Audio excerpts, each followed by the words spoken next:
Bom dia, Mário. Bom dia a todos aí que nos assistem aí. E hoje eu vou tentar responder aí a pergunta do Mário sobre guerra híbrida, né? Uma questão bem complexa, Mário.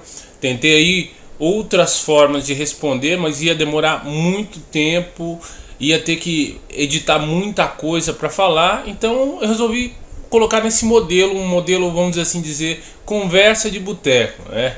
Vou imaginar aqui que eu estou conversando com você e a gente num bar com vários alunos aí junto com a gente para entender esse assunto que é tão complexo, certo?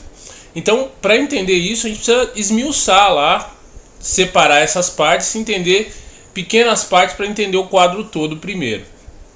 Então, quando se fala de guerra, você inevitavelmente vai pensar no Estado moderno, porque a guerra que nós conhecemos, a literatura que nós conhecemos de guerra, primordialmente ela acontece entre estados. Então nós já vimos o que é um Estado moderno, né? Ele se refere a fronteiras. Então o Estado moderno é um Estado que administra um determinado território que tem suas fronteiras delimitadas, né? As guerras acontecem quando essas fronteiras são questionadas, rompidas ou anexadas, né? Então nós sempre temos um governo por trás da manutenção do território. Sem um governo para manter o território fica fragilizado. Então nós já vimos que tem que ter um território, que tem que ter um governo e por isso se constitui um Estado. Também tem as questões ligadas à economia, questões ligadas ao sistema político e principalmente ligadas ao fator cultural, né? Então todo esse conjunto, né, de elementos, de fatores, eles demoram séculos para se formar. Eles demoraram, né, séculos para se formar. Por que isso? Por conta dos sistemas que envolvem a formação do território, dos quais nós vamos tratar dois aqui. Primeiro, três aliás, sistemas de informação, que a geografia trabalha muito bem e tem uma razão de ser pela qual a geografia tem que trabalhar o sistema de informação, os sistemas de comunicação e os sistemas de transporte. Tudo isso é que dá corpo ao Estado. Claro, há mais coisas envolvidas. Eu vou só me restringir a esses três elementos, porque eles são importantíssimos para a gente conhecer a base aí para o entendimento da guerra híbrida. Então, o que são os sistemas de informação? O nome já diz, ele informa as pessoas de eventos, de mudanças que ocorrem dentro daquele território. Então vou dar um exemplo clássico dos nossos amigos aqui, historiadores. A independência do Brasil. Então todos nós sabemos que ela ocorre no ano de 1822, certo? Nós temos aquele quadro bonito, o Grito do Ipiranga, toda a questão histórica envolvida que nós sabemos que é fake também, né? É um fake news aquilo lá. A primeira fake news oficial brasileira foi a independência do Brasil. Tudo ali é fake.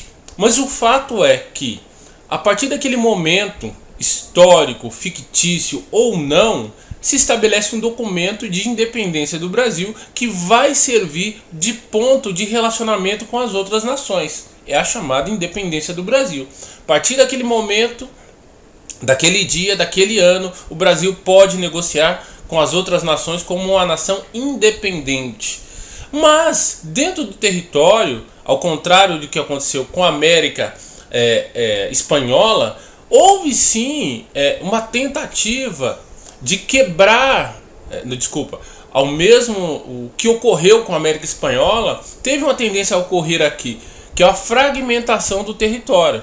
Mas os administradores do Estado brasileiro, eles já tinham uma experiência muito robusta de lidar com revoltas e de consolidação do Estado, porque Portugal foi uma das primeiras nações a se consolidar como um Estado moderno. E lembra lá, a corte de Dom João veio junto com Dom João. Esses caras é que pegaram a expertise, né, a manha de estabelecer estados modernos. Então essa elite administrativa vem para cá e ela sabe como fazer o negócio funcionar. Ao contrário da América Espanhola, que a elite não veio para cá e quem cuidou disso foram as pessoas nascidas aqui sem uma formação, sem uma experiência na formação de um Estado moderno. Então daí já começa. Mas o interessante é que, por exemplo, a última província a saber, a Pará, ela só soube da notícia da independência do Brasil em 1823. Ou seja, um ano depois, ela obteve a informação de que havia acontecido uma separação e que Dom João não era mais imperador do Brasil. Dom Pedro era imperador do Brasil e o Brasil havia rompido com Portugal. Obviamente, muitos interesses foram contrariados, houve uma revolta e essa revolta acabou com 250 mortos. 250 mortos hoje já é muita coisa. Imagina em relação à população do Pará em 1823. Realmente foi um massacre de proporções épicas para a população do período. Para hoje já é um massacre também, né? Mas para a época houve. Então os sistemas de informação eram lentos. Para você distribuir essa informação no território demorava muito, mas isso não era prejuízo para o Estado moderno, porque à medida que ele ia dando essa informação, tinha que ser uma informação oficial, para as pessoas reagirem oficialmente, porque naquele período havia muitos boatos, informações não confirmadas. Então é possível que alguém tenha ido para o Pará e dito 6 meses depois, por exemplo, olha, o Brasil não é mais aliado a Portugal, o Brasil é um país independente e Dom Pedro agora é o regente, e as pessoas não levassem em conta, não acreditassem. Mas quando a informação chegou de maneira oficial, aí as pessoas reagiram e houve esse massacre lá no Pará. Então você vê, um ano depois, mas à medida que essa informação circulava, o Estado centralizador brasileiro ele conseguia dar resposta às demandas. Falei para o Maranhão, o Maranhão se revoltou, vou lá e sufoca a coisa. Agora vou falar para outro estado, para Paraíba, vou lá, sufoca a Paraíba. E assim essa informação oficial ia sendo diluída gradativamente para dar tempo para esse estado reagir. Então a informação, o tempo lento, era um fator favorável à formação do Estado.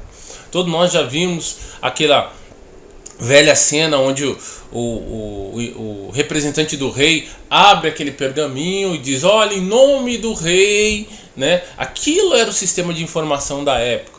A queda da Bastilha, a mesma coisa. É uma informação notória e aberta que quando houve a queda da Bastilha, agora peraí, deixa eu ver o Luís XVI, não me confundo aqui. E aí eu sempre tô errando, Luís XIV, Luís XV, Luís XVI. Luís XVI. Então, Luís XVI demorou para saber, né, quase no final do dia, que a Bastilha tinha caído, né? Então, mesmo na mesma cidade, só que ele estava na área rural. Então, esses sistemas de informação eram lentos e eles favoreciam os agentes que controlavam esses meios, né? A mesma coisa se a gente for lidar com sistemas de transporte. Poxa, você pega hoje a família real, um imperador da estatura de Dom João, demorou 2 meses para sair da Europa para vir para o Brasil. Olha, 2 meses. Então hoje no Brasil, se eu embarcar um gado aqui, um boi, uma vaca, demora em média 20 dias para eu colocar essa vaca em solo europeu. Então, uma vaca hoje, 20 dias. Um monarca, naquele tempo, 3 vezes mais, 60 dias. Então, para você poder entender a questão da guerra híbrida, como o Mário coloca hoje, você tem que se transportar 200 anos atrás e entender como é que funcionava a sociedade nesse período.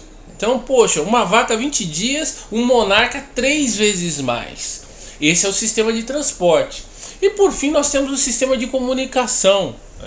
Porque, poxa, informação é diferente de comunicação? Sim, sistemas de informação deveriam, em tese, transmitir uma informação, mas elas comunicam essa informação de maneira tendenciosa, aí já não é mais informação. Então Milton Santos questionava muito isso, que nos dias atuais os sistemas de comunicação se fundiram com os sistemas de informação. Então vou dar um exemplo. Há queimadas ou não há queimadas? Então vai o INPE e declara, ó, a informação é essa, número de queimadas. Então ele informa o cidadão e o cidadão decide se aquilo é mais queimada ou menos queimada. Mas hoje o sistema de informação ele é contaminado por sistemas de comunicação que são tendenciosos. Aí o cara vai lá e muda os dados do INPE. Fala, não, essa métrica está errada. Vai medir a partir de agora, vai medir assim. Ou simplesmente impede que esses dados sejam divulgados. Então os sistemas de informação e comunicação se confundem muito, que não era diferente naquela época também, mano. Porque quem detinha os sistemas de informação que estavam contaminados por sistemas de comunicação? A própria igreja. Então, um dos fatores essenciais da formação do Estado brasileiro é que a Igreja Católica ela é unida ao Estado até 1890. As pessoas, ainda até hoje em algumas cidades do interior, elas só acreditavam em uma informação se ela fosse transmitida por um canal oficial, e a esmagadora maioria desses canais oficiais estavam na mão da Igreja Católica por meio dos seus padres. Então as pessoas só acreditavam nas coisas se o padre falasse. O padre só fala o que a igreja quer falar. Então, mesmo nesse período, os sistemas de comunicação, de informação, eram contaminados, eram fundidos com o sistema de comunicação. Então, fato para você, minha avó era assim, eu acredito que muita avó de muita gente é assim. Se o padre não falar, não adianta. A Globo pode falar, a Record pode falar, mas se o padre não falar que deve usar máscara, se o padre não falar que o arroz está caro, algumas pessoas daquele tempo antigo, como diz no interior, elas não acreditam. Então, vem por aí essa questão, né? Então, esses três elementos são fundamentais. Se tem três exemplos assim bem simples para a gente começar essa conversa para o pessoal entender. Olha, tem um peso o sistema de informação, tem um peso o sistema de comunicação, tem um peso o sistema de transporte. A administração do Estado hoje, no tempo de guerra híbrida, é muito diferente. Então vamos falar isso no próximo vídeo.